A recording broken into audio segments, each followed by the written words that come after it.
Got work in a few hours. Got some Super Mario music playing in the background. Credit to who we crediting this morning. I am DJ playing the remix of the grand finale from Bowser's Inside Story. Fantastic game if you have not played that. But we're here talking about Chelsea and some fake quotes, bro, that honestly ESPN UK posted some fake quotes from Liam Rosenior today that Chelsea Dodgers on Twitter actually called out not even like 45 minutes ago. So here is the actual post itself. Well, it's not the actual post, but it is. Where is it at? Is it right here? Yeah, it's right here.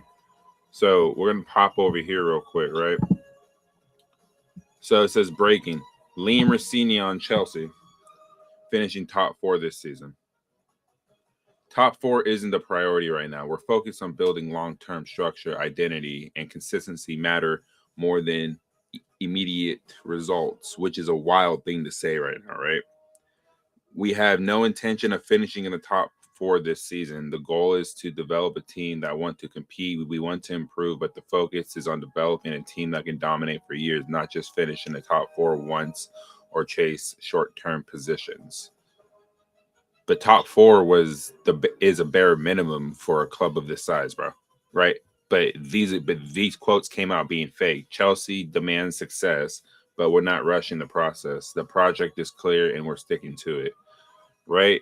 And then Chelsea Dodgers immediately, once he saw the quote, and the original quote from ESPN UK has been taken down, but the damage is already done, right? The damage is already done. So he says it's a fake quote. And it's like, no way Rosenior would be stupid enough to say something like that anyway, right? And he, like, why would you say something like that given the state of the club right now? So I'm glad this came out as fake, because if those quotes came out as true, my man, you might need to actually pack your stuff and get out now. Because there's no way that you'll be able to come to the bridge without receiving some type of shit from the fans. Top 4 for this club is a bare minimum, bro. A bare minimum. I grew up watching this team consistently being in the top 4, winning silverware, right? Liam Rosenior's been here for 5 minutes, and you're towing the company line, bro. Realistically, you're showing that you're out of your depth, honestly. And quite frankly, you're going to cost yourself other jobs at the end of the day, because no club is going to want to come near you if you're just honestly a yes man like that. In my opinion, I feel like a lot of serious clubs would want a manager in there that actually has some type of say so about what players come in and out, and how the club is going to be structurally built going forward. These owners don't want that. Clearly, all they really want is just full control over who comes in and out, paying these players incentive-based contracts that if you don't make the Champions League, your wages get slashed. Well, build a team that's good enough to be in the Champions League every season. Then players won't have their heads turned. Now you're seeing stuff about Enzo, right? Where it's like Chelsea would sell for $100 million. Anything over $100 million would get the job done, bro.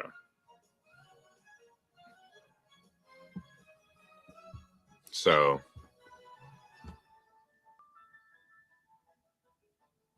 and then you got the Chelsea website over here posting about Enzo. It's like they're going to do everything they can because they're seeing all the noise about him. They're going to do everything they can to keep him this summer. But they got to get into the Champions League, bro.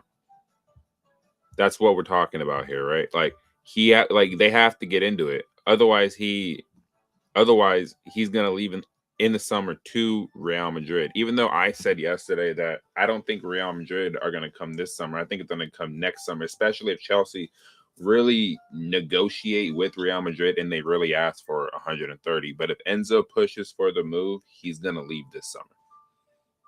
So we'll see how bad he really wants to stay. I don't blame him if he wants to leave, because when one of the people that you brought in to be the faces of the project is starting to question it, he's already on his way out. So then we see this right here. I have a dream, like Martin Luther King said, right? Levi Colwell, Alessandro Bastoni, and I got him in my FIFA Ultimate Team, bro. He's pretty nice, but in real life, he's a exceptional center half, right? And there's been links with Bastoni for years, bro, and I don't know if we're ever gonna actually seriously make the move for him. I mean, why would he want to come here in this state? There was something else I saw too about him that I was gonna pull up, but I guess I X'd out of it.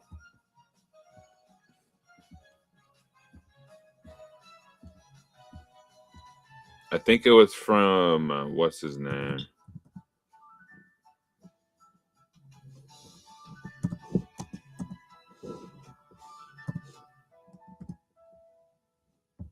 Yeah, it's from this guy right here. This guy, honestly, bro, I've been listening to him a lot lately. He's speaking some truth into people that still think that these owners aren't here just to make money. Yeah, it was right here. So Barcelona consider Alessandro Bastoni as their top target since months ago. The way that he speaks in his post, bro, it's interesting to me. But deal will depend on negotiations with Inter. Price tag has not been confirmed yet, despite reports of 50 million euros. I mean, for 50 million euros, if you're saying that he's available, it's like he said here, but we'll sign two players for that position for 70 million, and neither of them will get into vast majority of Premier League teams, and that's true. If Roman Abramovich was still in charge, you would see him go after a player like this and probably lock him in. But you're not going to be able to get a player like this with this manager and this ownership. Players are going to be seeing Chelsea as career suicide at this point, man. And the only way to fix that is the owners have to sell. Like it's over with, bro. Like they can say that this summer is the most critical window. It's like you've been saying that for the past 4 years, bro. And you're still in the same position that you came in, except the only difference is you're 6 places up in the table. So there's really no difference here. It's the same bullshit, the same PR drama that we're continuously having to be fed. I mean, then you start seeing pictures of Enzo. It's like, yeah, because you guys are seeing all the reports that he wants out. But is he going to actually dip out in the summer? I mean, honestly, I think there's a 50-50 chance he leaves. But if we get into the Champions League and Real Madrid still come in, I don't think he leaves. But if we don't get Champions League and say we get like 5th or whatever, but at this rate, I think Chelsea are finishing 9th, bro. I think we're finishing 9th and missing out on Europe altogether. No trophies, nothing. We're going to finish off terrible. And I hate saying this about my club, bro, because it's not something that I'm ever a fan of saying like, oh, like my team's going to lose this game, lose that game. But I'm also realistic. I'm not delusional. There's a lot of players in this team right now that, I think are directly being affected by the change in manager. Moises Caicedo is definitely one of them. Enzo's for sure one of them. I think even Cole Palmer's one of them too.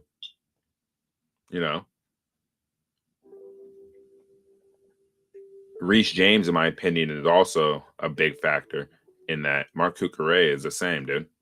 Robert Sanchez, a huge one. Under Enzo Maresca was just such a different player. And now you just see a lot of these players playing like we've never seen them before, right?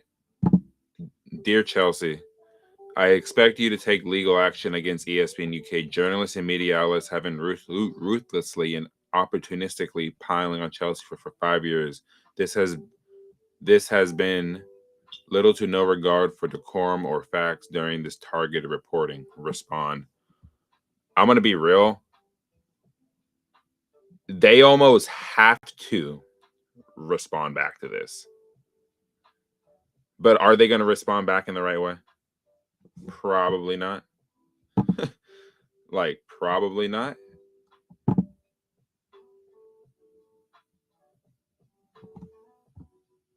Yeah, man. I actually, Steven, yeah, bro. I watch Eunice all the time, bro. Um, I don't watch Johnny Minerals as much, only because I'm not sub to him, honestly. But um, I know they can sell. I know there's an out. So with billionaires, man, like they have an exit strategy, bro. Like billionaires don't buy things like this and then act like there's no out because if they're not making money, they're gonna get out. I think in the summertime there's gonna be a theory. I have a theory about this. I think in the summertime, if Chelsea just missed out on Europe altogether, results continue to go south and everything like that, man. I think the ownership might end up selling. But it's just my opinion on that because they don't want to lose too much money and they're all trying to make a profit off of this at the end of the day and they're in the negatives when it comes to this shit, man. I am spreading the message to Blueco, Clear Lake, Todd Bowley, all you motherfuckers need to get the fuck out the club, bro. Because it's like I keep saying, and I'm going to reiterate where I'm from. I'm from out here in the States, bro. Out here on the West Coast. Like I'm getting sick and tired of waking up at 4:30 sometimes, 7 o'clock, 6 a.m., 5 a.m. and shit, and watching this team put in piss poor performances while I'm paying subscription services to watch this shit, bro. Like I don't got time to be like I can do more shit with my morning than wake up and watch Chelsea play like shit for 2 hours. Like I don't have time for it. I got a beautiful family. I got a beautiful life. I got all that shit, bro. I don't got time to have my mental health be ruined because owners don't want to change up how they're running the club. Just imagine if we had a bit more experience in this club. I keep on saying this about this team. This team is not as bad as everybody says it is. It's the mentality they have, right? You get a few more experienced heads in this squad, bro. I'm telling you, if you're willing to offer Enzo Fernandez 400 grand a week, then why didn't you just go get Victor Osimhen, bro? Why didn't we just go in all in for him? Could you imagine a combination of him and João Pedro up top? Like this is the kind of shit I'm talking about here, bro. Chelsea used to be serious, right? One of the best partnerships in Premier League history is Didier Drogba and Nicolas Anelka. Could you imagine that kind of partnership with Victor Osimhen and João Pedro? I'm just saying, bro. Like, I'm just saying. Like, these are the kind of signings that I look at to take this team to the next level. But nobody wants to have those kind of conversations, right? Nobody really wants to deal with that. You know, these owners don't want to listen to the fans when the fans are just trying to see this team be in the best position possible.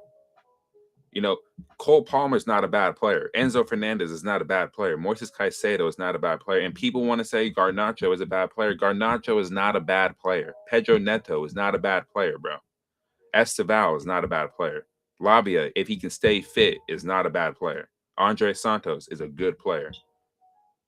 Reece James is world class, bro. Levi Colwell, when he's healthy, is a solid center back. Could you imagine if we had him all season? I don't think we're as bad defensively if we have Levi Colwell in this squad for the entirety of the season. I could be wrong. You know, I'm interested to hear what people think about that. If Levi Colwell was in this squad the entire season, I don't think we're shipping as many goals, honestly. But do we still make the managerial change? And that's where the conversation really does need to be had is this managerial change really, how can I say this? Is the managerial change going to continue to happen year in, year out? Like, say Liam Rosenior next season, because he's going to be the manager next season, unless results just go completely south, right? Which they have a chance to. Are you going to sack him in January and then bring in Gary O'Neill, bro? Like, you had Luis Enrique in the palm of your hand. All you had to do was just offer him the contract, basically. But he wanted too much control. Like, these are the things that we're talking about, man. I mean, they don't want managers coming in here having any kind of control. And Thomas Tuchel called it out early. Enzo Maresca had called it out. Pochettino, at the end of his time, finally took the shackles off his players. And you saw what happened towards the end of that season. We can't keep relying on late season magic to snatch European spots, man. I'm a fan of it only if the team is playing well somewhat. We're not playing well at all, right? Like, we're not playing well at all. We were never this bad under Enzo Maresca, bro. We were never this bad. We had bad results, but we didn't play this poor. That's the major difference here. And I see there's a good amount of people watching on Twitter. I appreciate everybody on there watching. It means a lot. Want to ask people on that side of like the platform, can we start asking questions on the APB for Cole Palmer? Like, can we start asking those kind of questions? I don't want to hear about the injuries anymore because he's been back now for a couple months. And I can preface my comments by saying that the entire team has been playing terrible, but he's been wayward, woeful. If he was ticking and the rest of the team was playing like shit, I could see his frustration, but he's not playing well at all.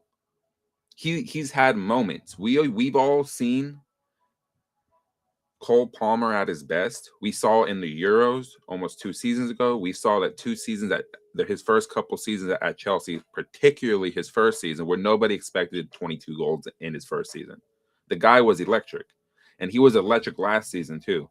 But this season, there is a definite drop off, physically and mentally. But I think it's more up here right now than it is physically, only because in his moments where he's good, you can see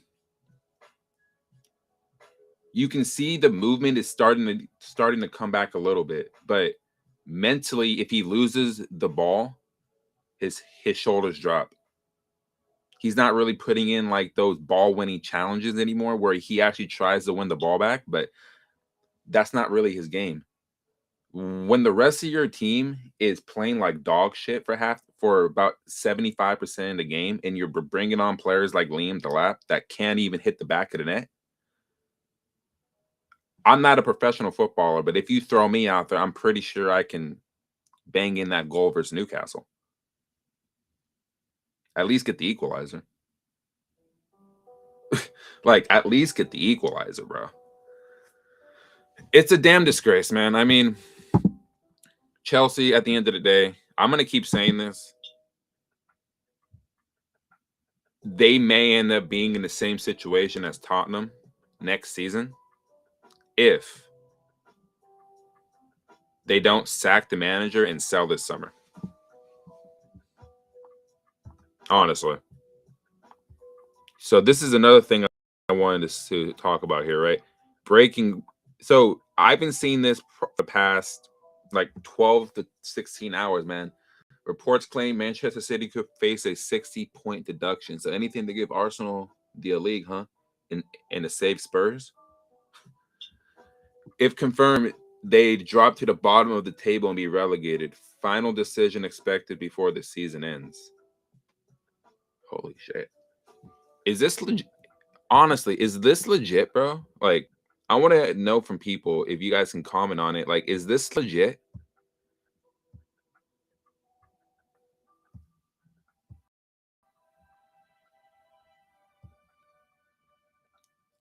See, but we do still need to hear about the 115 charges, but I have a feeling that they're going to have the verdict for this after the Premier League season, and they may just keep Manchester City in the Premier League for next season, but they have a minus 60-point deduction, even though that's a little wild to say. I think Sheffield Wednesday down in the championship had a negative point deduction start or whatever. So it's not out of the realm of possibility. It would relegate them though. It would absolutely relegate them at the start of the season to be minus 60 points. Because I think there's what 100 and because there's 38 games in a season. If you were to say if Man City say they started on negative 60 points and if they win, say their first 20 games, they're on 0, right?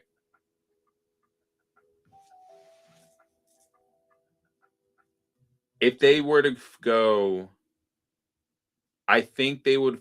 If they went 38-0 in the entire season and they started off on 60 points, they would finish with 54 points, and that might be good enough, honestly, to finish like in the top 6. How wild is that? Or actually, no, not the top 6, probably like the top 8. So if Man City start on negative 60 points and they go 38-0, bro, they would be on 54 points and probably be inside the top 8. How wild would that be? But would Pep Guardiola stay for that? I'll say this: if he stays and he achieves that, that'll be his greatest achievement ever. His greatest achievement ever. You don't win a trophy, but you go 38-0 in the Prem, starting on negative 60 points. Yeah, bro, yeah, that's your greatest achievement ever. Honestly, but we'll see what happens. The 115 charges things needs to happen. That thing started what, like 4 years ago? Honestly, so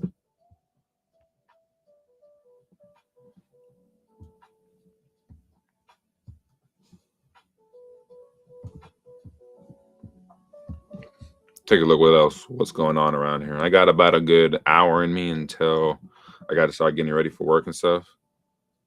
Moises Caicedo, Enzo, which player do you think can easily be replaced at Chelsea? You would probably say, if I'm being honest, I'm gonna say which player can be easily replaced. If it's more difficult to replace, I mean, I guess it's the same question, right? I'd probably say it's easier to replace Enzo Fernandez, but it's more difficult to replace Moises Caicedo. Honestly, I think it is like if Moises Caicedo were to ever really get injured or move away from Chelsea, I think this team would actually be fucking cooked defensively. And when you're kickstarting attacks, I think we'd be fucking cooked, bro. So I say it's easier to replace Enzo, but it's more difficult to replace Moises Caicedo. That's what I'll say.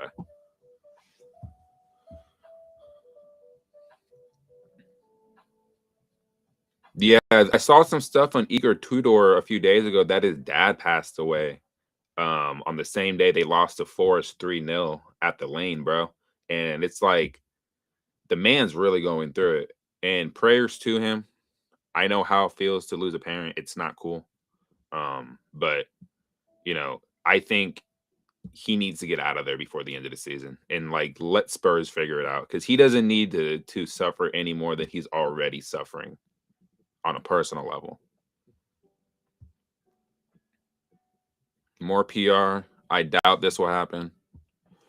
Chelsea are planning a big summer spin, but Liam Rosenior's future is still uncertain. Despite backing from the club, sources say results must improve or his job could be at risk. The Blues are currently sixth with Champions League qualification still possible. There's a crummy way to get it, even if you are sixth, but pressure is building after a poor run. A tough run of fixtures. Man City, Man United, Brighton, Liverpool could decide his fate. Chelsea are eyeing major reinforcements across defense, midfield, and attack, and even goal possibly shifting towards a more win now approach. Oh, so now you want to? I mean, yeah, it's PR, bro. They're trying to get all this stuff out there to try to buy time to see which players would actually come to Chelsea if they don't make the Champions League because they can get the Champions League if they're sixth, but Aston Villa have to win the Europa League, bro. Are we going to rely on Aston Villa right now on current form to do that? No. So Chelsea are not getting into the Champions League next season unless they go on a magical run because it's Man City, Man United, Brighton, and Liverpool. And Forest is in between Brighton and Liverpool, and then it's Spurs, and then it's Sunderland. I can't even talk right now. It's Sunderland away.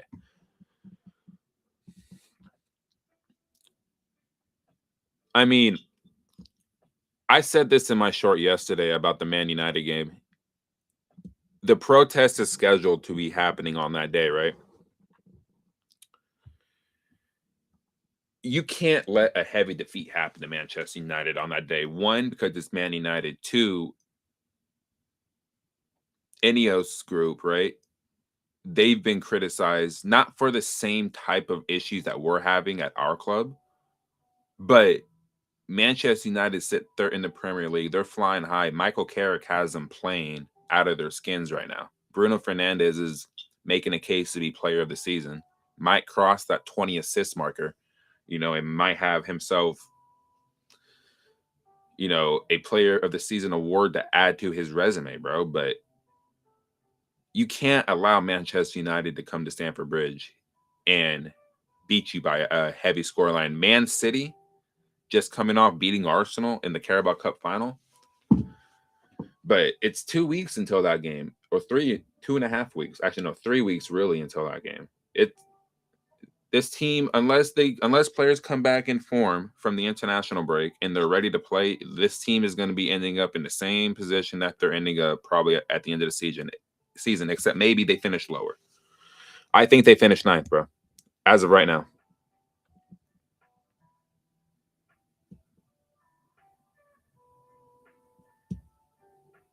ESPN have taken the fake quote down. Yeah, bro, it's crazy, man. Just some clarity. I think ESPN have fallen for a made-up quote. I saw this quote yesterday, knew it was made up. I don't think it's real. You might want to verify your quotes. Yeah, bro. ESPN UK has got a lot of explaining to do on why you're posting fake quotes, bro. That's what I'm saying. Like, do people really go to ESPN to watch like news for like football, bro? World football? No, I don't think so. Because a lot of their opinions are trash. You got people on there like Craig Burley. You got people on there like Stevie Nichols, Shaka Hislop. All of these cats that have played the game, yeah, but a lot of their takes and their opinions are just god awful, bro. It's like, are we watching the same game? Chelsea board. We're happy to still have our key players, and we're not looking to sell anyone as our financial situation doesn't affect us. Also, Chelsea board. Enzo Fernandez is a key part of the project and not for sale. But if he brings over 100 million, we'll be ready. Who are they fooling? If a bid of over 100 million comes in for Enzo, he's gone, bro. He's gone.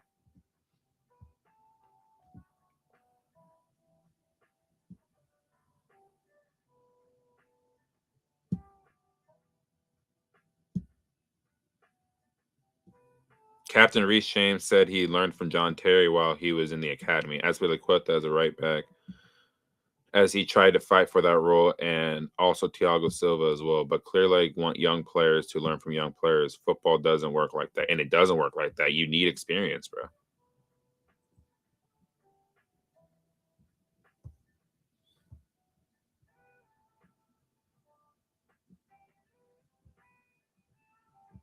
I mean, as you should say, bro. As you should be saying. I mean, you shouldn't be caring about what we're going through. You left. I feel like you already knew, bro.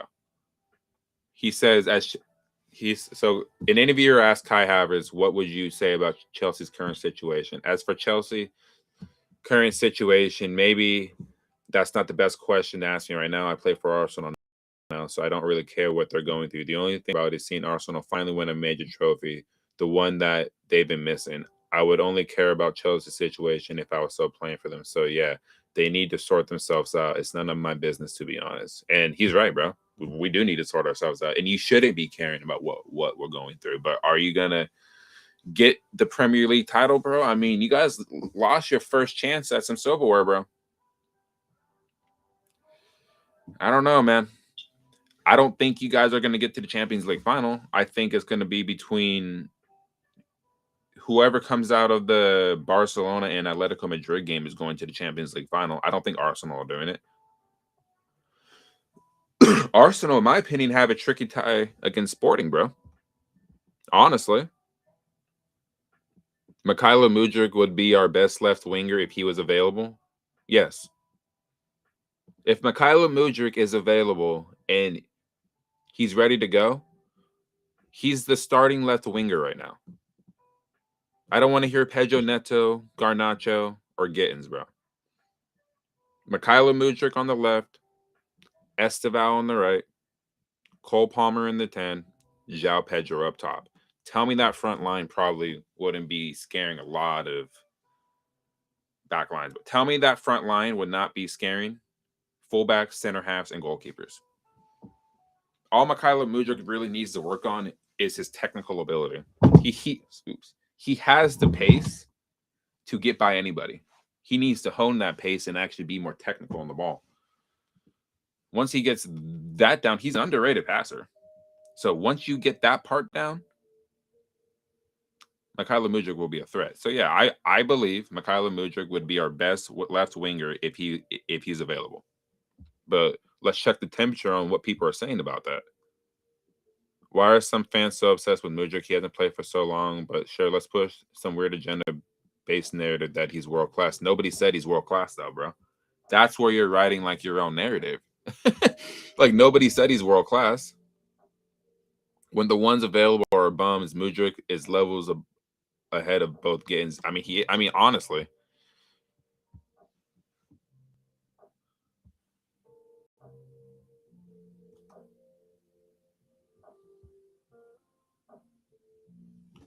I mean, I'll be real, bro. I do think he would be our best option on the left. I still think Chelsea need to go out there and go get a left winger. Every good team has one winger that is absolutely sensational. That can just take the game by the scruff of the neck and say, "Hey guys, like if we need 3 points, pass me the ball, bro. I got you."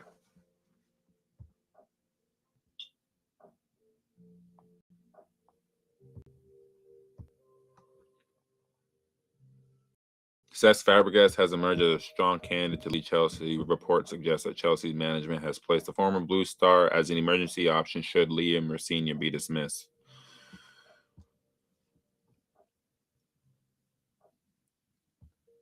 I mean, if Como make the Champions League, I think they sit fourth or fifth right now in Serie A, bro. Why would he leave? The only reason that he would leave, honestly, is for the money. Because Como really, if they get into the Champions League, why would he leave? Players would probably go play for him, right? But if Chelsea somehow get into the Champions League next season and the job is made available for him if they scrape into the Champions League and the results are still and the play is still poor, but they're getting results, in my opinion, I would still get rid of the manager. And if Chelsea get into the Champions League, I would bring him in. That's what I would do. But it's not going to happen because if Como get into the Champions League, he's going to stay at Como, bro. He's not going to leave.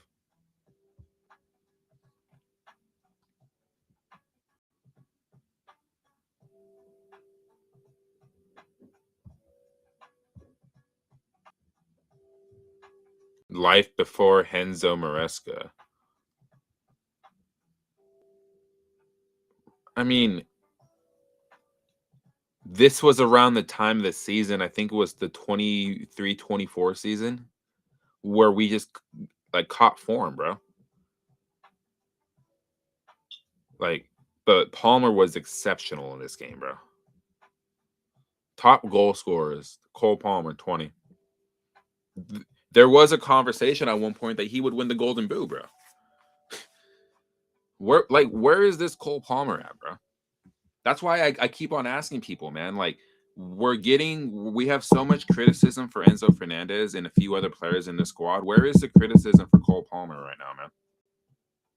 He hasn't been good enough. And that's my favorite player on the team, boys. Like, he really is. But I feel like with the standards he set for himself and the expectations he set for himself in his first couple seasons with his play, you expect better from him. But the whole team has to play well around him, right? This is why you need to go get a manager that can actually tap into their potential and actually let them play. You know, I don't know who Chelsea should go get as a manager because we've gone through the entire like merry-go-round of managers over the past 4 years, really for the past 20, but the past 4 years it's just been, oh, it's this guy to lead the project, it's that guy to lead the project. We want a guy that's gonna really like listen to what we're saying. It's like we can't have that. Managers have to have a backbone and do their job because managers have jobs to do at the end of the day. If they're not getting results, they're gonna be out. But this ownership group is more about just get us into the Champions League or like or any kind of European competition so there's more money for us. It's ridiculous, man.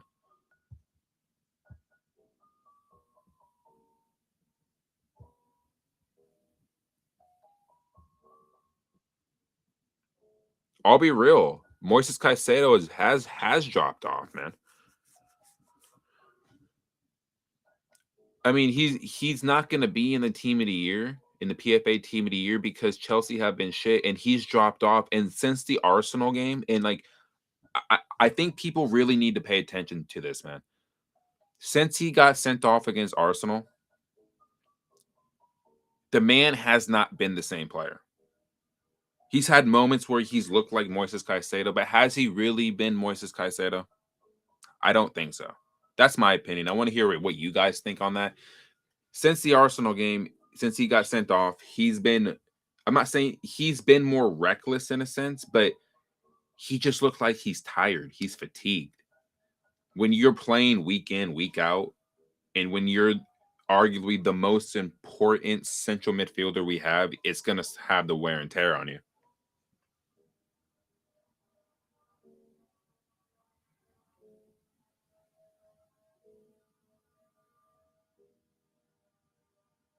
Sorry, guys. Give me a second.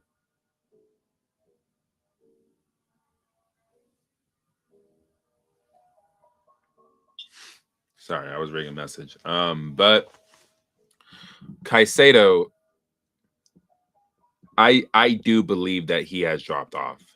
I think it is more fatigue than his actual play on the pitch, even though you can question a few of the passes he's been making, a few of the challenges that he will make every now and then, even though the past few games he's been a bit more safer with his tackling and stuff. But I just think the departure of Enzo Maresca completely ruined what this season could have been honestly. Yeah, we had a rough Christmas period, but Chelsea have had a rough Christmas period for the longest time, bro. Like they really have. And they've had weird results at Stamford Bridge. That's going as far back as 2019, bro. 2018. Right? Like that's how far back it's gone. And like the bridge is no longer a fortress, man. It hasn't been that way in forever. So the only way this team does come back to being itself is they need to start taking care of business at the bridge. Like they really do, man. I mean, I can't stress enough how important it is that when Stamford Bridge is rocking, Chelsea are actually pretty difficult to beat. But a lot of that has to do with the match going fans that do go there. They got to create like I'm out here in the States, bro. I can't create the atmosphere from 5,000 miles away, but I can support my squad by watching them and still yelling and screaming at my fucking TV like I always do. Right? But like I want the fans that actually go to these games to actually be more boisterous at the bridge. I understand that we're playing like shit, but a young team needs the backing of the home fans, right? Like if there's a select few players that are actually playing well out there, you know, like Esteval against Everton on Saturday, bro, came out there and was actually causing issues. Looked like he gave a fuck about the badge, and this is why you saw the away fans clapping him up after and was the last to leave the pitch because he loves the fans genuinely. And all I'm asking for from the match going fans is that this young team needs you guys probably now more than ever. So let's back them. Let's not criticize them, bro, because this squad has potential. You know, it's just a matter of can they get the right person in there to actually guide them, bro. Get some players in there that can actually help this team out. It's like I said, Enzo, Caicedo, Palmer. A lot of these players are not bad players, but when you surround them with mediocrity, they're going to look mediocre, right? But you surround them around good players, class players, they're going to look like themselves. It's no coincidence that if you take Enzo Fernandez and you put him at Real Madrid, you're going to see probably the best version of Enzo that you've ever seen because he's around better players. And we don't know who the manager will be next season anyway. And I think that's something to take into account when we talk about Enzo going to Real Madrid. Who's going to take the Real Madrid job at the end of the season, right? Arbeloa right now is the current manager. I don't know who's going to be the manager at the end of the season. That's why we should be really pumping our brakes on what's waiting to see if Enzo is leaving until we know who the manager is at the end of the season for Real Madrid. I think that guy is going to make the call on whether or not he wants to bring him in. If he says he wants him, I think Enzo will move. But we need to see who the manager is first, man, honestly. Like, we really, really do.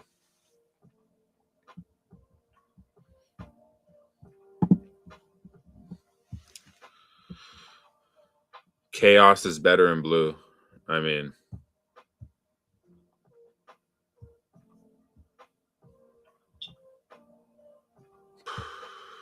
that's supposed to be the guy competing for our number one goalkeeping spot, boys. Like, help. One of them will be returning with the World Cup.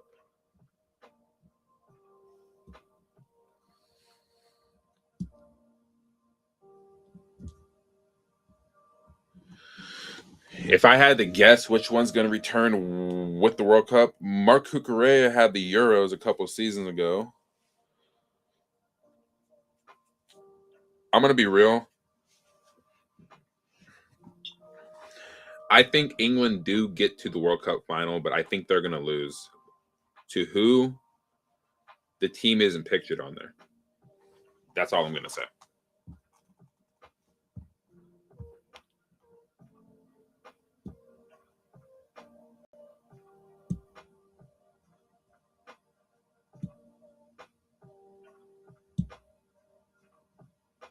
Bro, you're not going to sign a player like João Neves unless you're in the Champions League.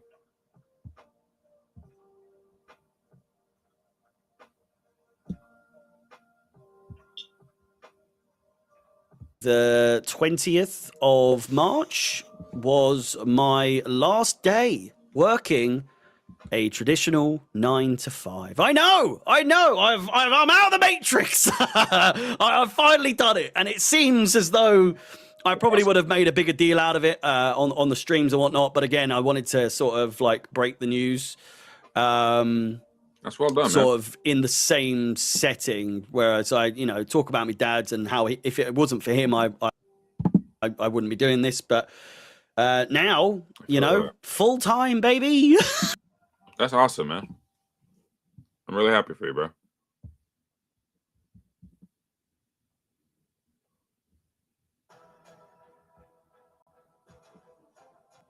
Kylian Mbappe personally called Florentino Perez to tell him he will no longer wants to be treated by the PSG or by the PSG doctors, by the Real Madrid doctors.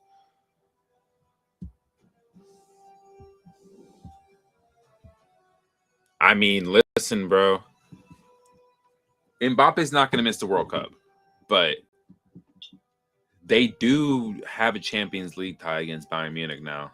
And you feel like you want him to be available for that, but is he? I don't know, man. I mean, I'll be real. Real Madrid could win the Champions League this season, but he has to be like 100%, man. He has a chance if they beat Bayern Munich. He has a chance to meet PSG in the semifinals, man. Thomas Tuchel gives Cole Palmer a completely different role compared to Liam Rosenior. While Rosenior has largely used Palmer on the right, Tuchel has displayed him in a free central role for England alongside Jude Bellingham. The pair operated as free players in training, drifting across attacking zones and influencing play without positional restrictions. Many believe this is where Palmer thrives most, centrally, dictating the game with his vision, awareness, and creativity rather than being limited out wide. With Chelsea struggling creatively, calls are growing for Palmer to be used as a natural number 10, unlocking his full world-class potential. Well, there's a few things here that I can say. I've always said that I'd prefer him to be on the right, only because he can cut in and actually operate a little bit more and actually drive at the center halves rather than having his back turned and like taking like all the physicality he would be taking, because you can't afford for him to take too much physicality with his frame and how lanky he is. But him centrally, man, it is a different ball game, because I do believe that when he plays for England in the World Cup, him playing centrally but a little bit off to the right, and then Jude Bellingham is a little bit off to the left centrally, I think that is his best position. It's the number 10 slightly off to the right. That's his best position. It's not exactly central. It's that pocket in between the attacking midfield and the wing, right in that pocket. That's his best position. But I want to know what you guys also think on that as well.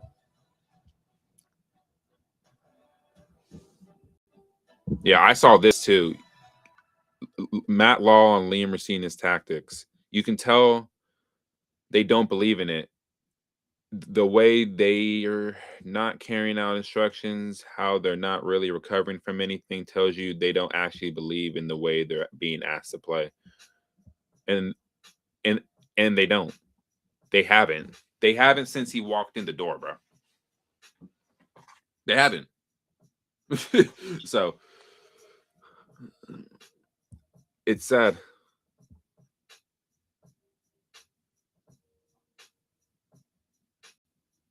Yeah, so somebody actually told me to look at this. Egbali and Feliciano have zero personal investment in Chelsea. They use Clearlake Capital investors' money. Fact. Big up Eunice and Minerals FC for the info. Man, that Blue Co out protest is going to piss their investors off, especially with Chelsea going backwards and being broke. There ain't no money, bro. They spent all the money on ridiculousness, man. It's sad, bro. It's really sad what's going on at the club right now. So yeah, that protest on the 18th before the Manchester United game, get your voices out there, guys. You got to get these two clowns, get everyone out of the club, bro.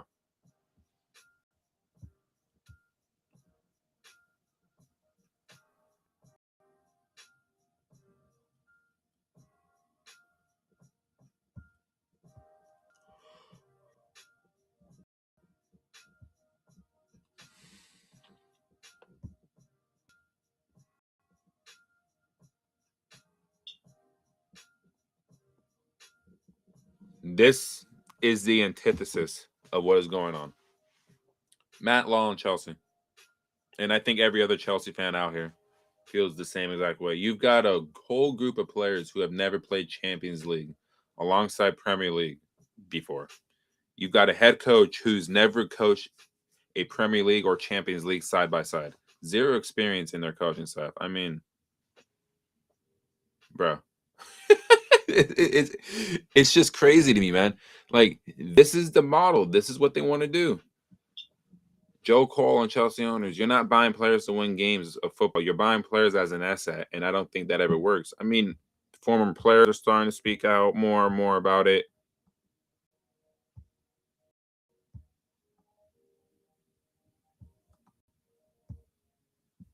Yeah, I mean, it's insane stuff, dude. I mean, we can't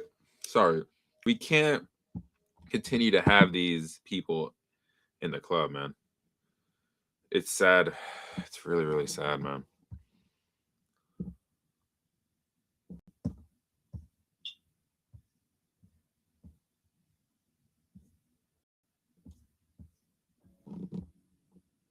Man, motherfuckers are out here really posting stuff like this. I don't like when people do that.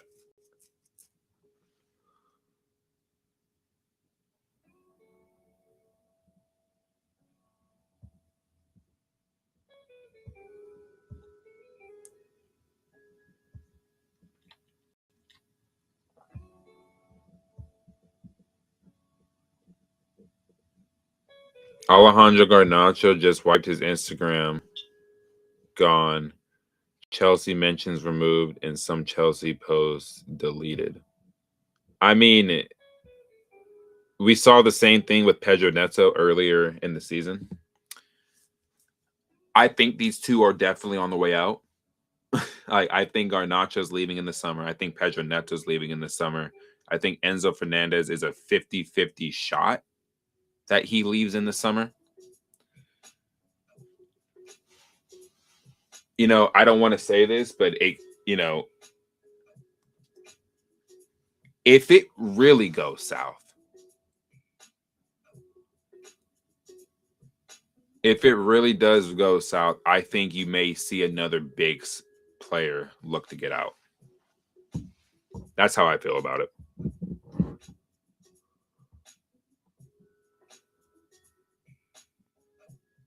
I'm actually curious, what footballers do kids say they want to be like now? Growing up, it was Ronaldo, Neymar, Messi, and Ronaldo. I mean, nowadays it's like Mbappe, Vinny Jr., right?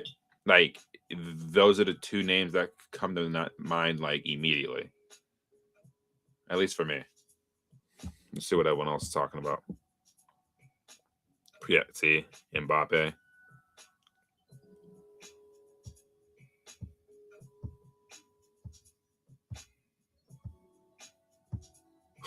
Somebody put Garnacho. This is a guy I actually did want to talk about here. Could we have a conversation about Bukayo Saka? Now, there's a lot of talk about is he overrated and all this stuff, right? I'm going to be real.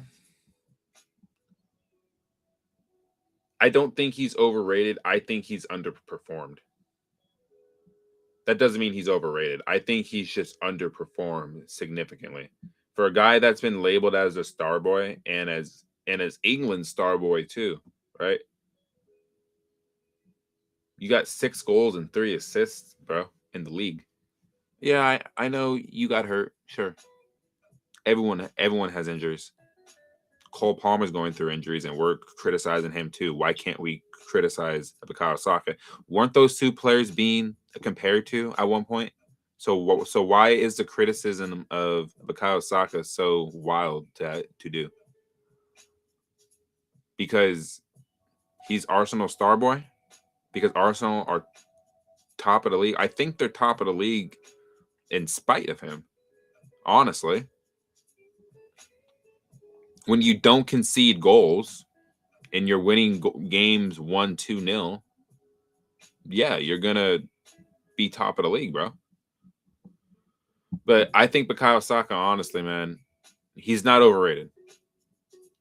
I just think he's underperformed. And to have 6 goals and 3 assists, I mean, at least Palmer is touching. I think he has 9 or 10 goals in the Prem this season, man. At least he's near that marker, bro. But to have 6 goals and 3 assists, man, in the Premier League this season, and your team is top of the table, that says an awful lot about you more than about the team you're on. That's just me.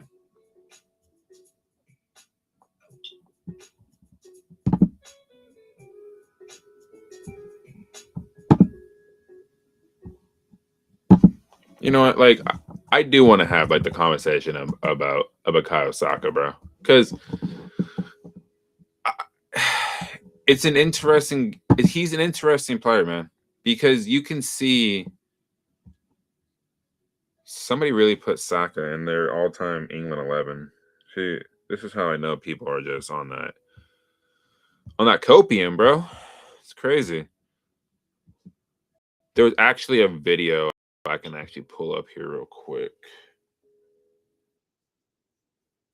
Not this. It's gonna be. Need to go to.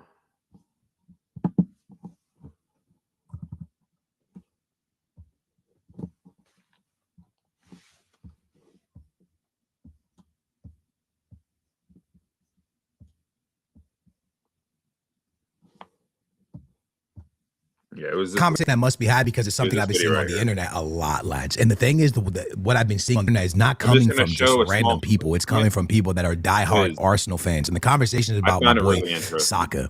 And a lot of people are just saying that Saka is just not what they thought he was going to be. Remember, this boy used to be called the Star Boy. They're still calling him Star Boy, right? Yeah. They still calling him Star Boy to this day. But before I make my argument, before I say what I want to say, let's listen to what the community is saying about Saka, about the beast himself, the right-winging machine monster. Let's go. Let's run it up. Bukayo Saka, wow. Star Boy, brother. Real talk, you're on 300 bags a week, plus bonuses. You played the whole 90. That's not your fault you played the 90. That's on the manager because he could have took you off and he fucking should have took you off at half time. You were an absolute disgrace to this club today.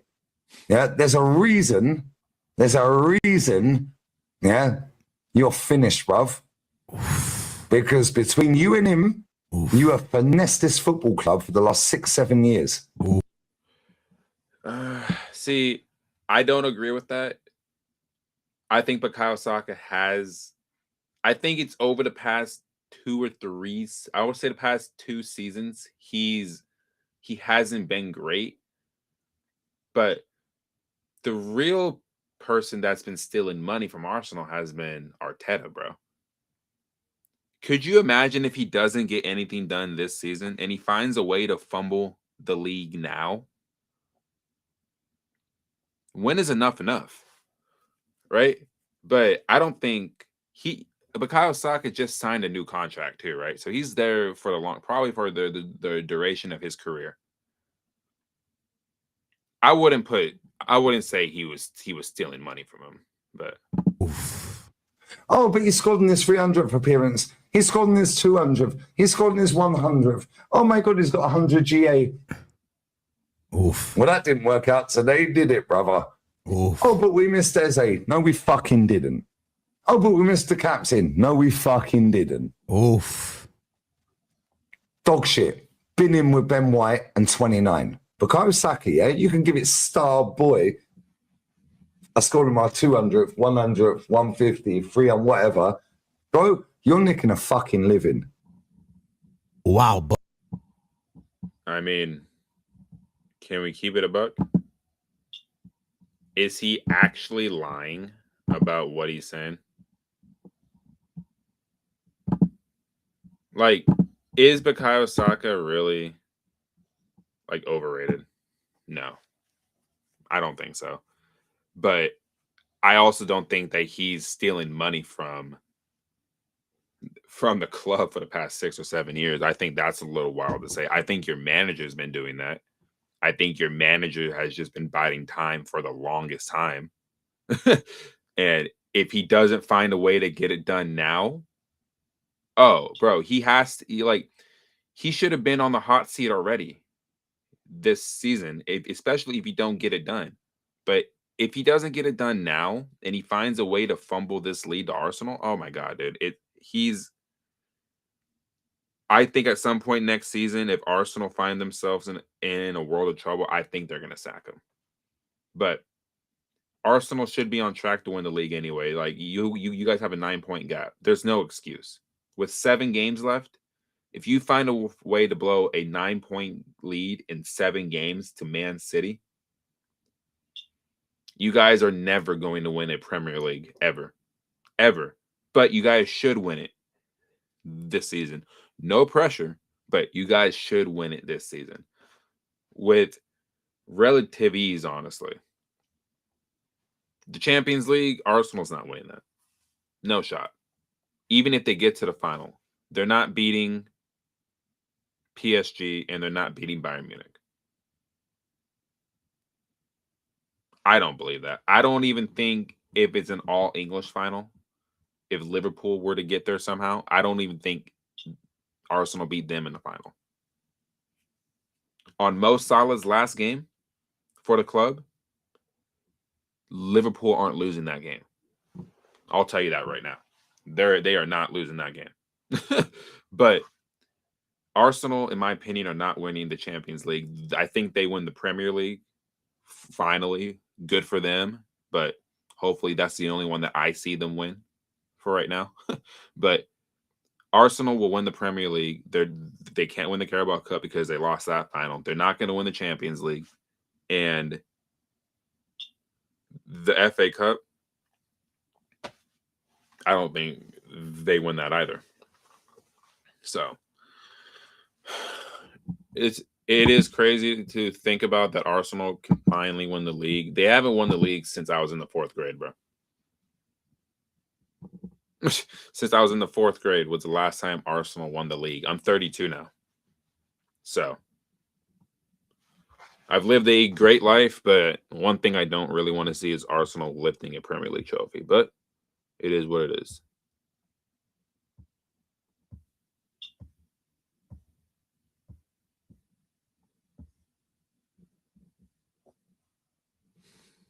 Only one player has scored from this position.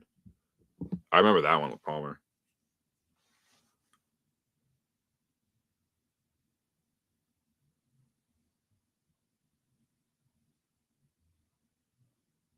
I think it was Ronaldo was the player that scored from this position. This actually is like the most difficult free kick to take because you got everyone on the line.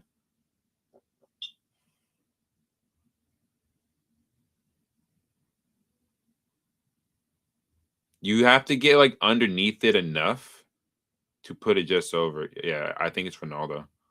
Yeah, see.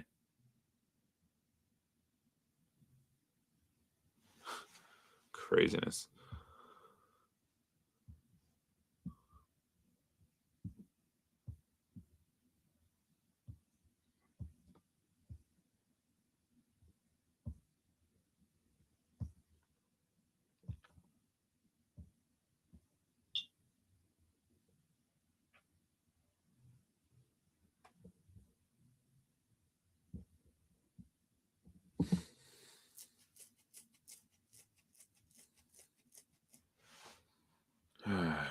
I mean, bro, to really think about this was what?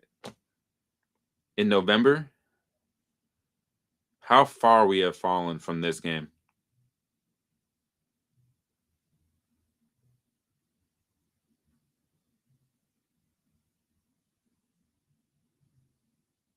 Because Chelsea were absolutely ripping into Barcelona on that night, man.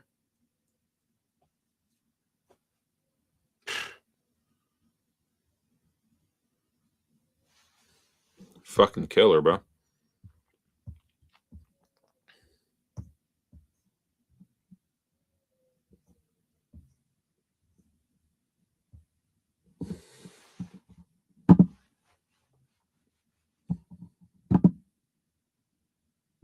Yeah. Well, all right, guys. I'm gonna go ahead and get on out of here. I got to get ready for work and stuff. I got to put my dogs away. I got to do some other stuff around the house. So, thank you all for watching. I appreciate it. Like, comment, share, get engaged. Sub to the YouTube. Follow me on Twitter. Do all that great stuff, man. I really appreciate it. I should be on tomorrow at some point doing the same kind of stream. So, we'll see you guys later. Have a good rest of you guys' day. And I'll be uploading shorts throughout the day. So I'll see you guys soon.